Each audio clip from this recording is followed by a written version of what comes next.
Good morning सबैजनालाई।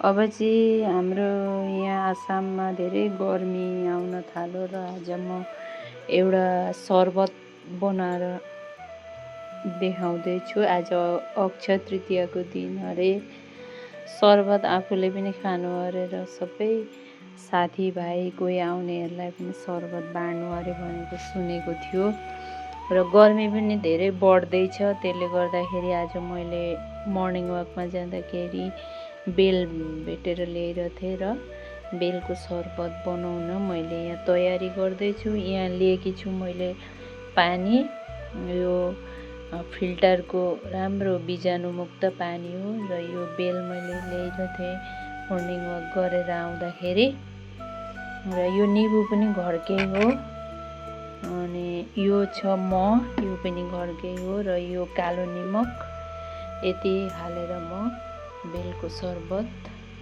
बनाउँछु र हजुरहरूलाई देखाउँदैछु। यो बेलको शरबतले चाहिँ हामीलाई धेरै राम्रो गर्छ, पेट ठन्डा राख्छ। गर्मीमा चाहिँ जति सक्यो हामीले बेलको शरबत, बेल, निबु, कालो निमक मिसाएर शरबत बनाएर खान कोसिस गर्नुपर्छ। चियामा भन्दा चाहिँ शरबतमा बल गर्नुपर्छ। र अब म बनाएर देखाउने छु र यसरी यो बेललाई चाहिँ चम्चीले कोरेर यसरी निकालेर अनि यसको गुटीहरू चाहिँ यसरी निकाल्ने गर्दछ। लास्टमा नछाने त हुँदैन, हेर्नु न कति राम्रो कलर आएको छ।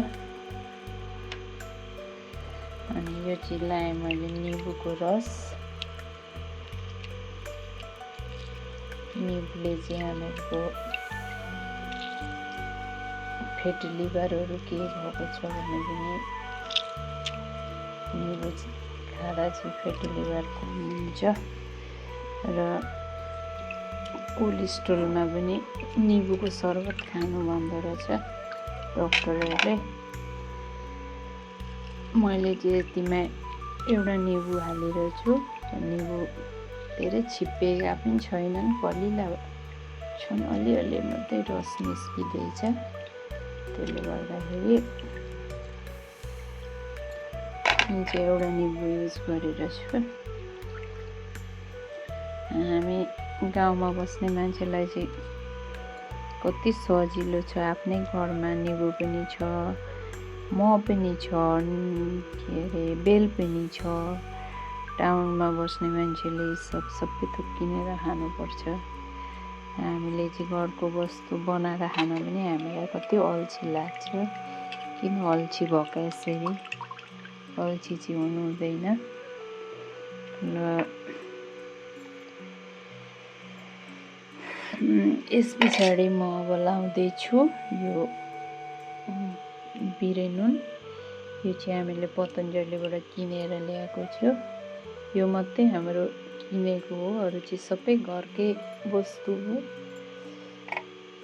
अब लाउँदैछु म यसमा म चाहिँ बाक्लो न बाक्लो छ।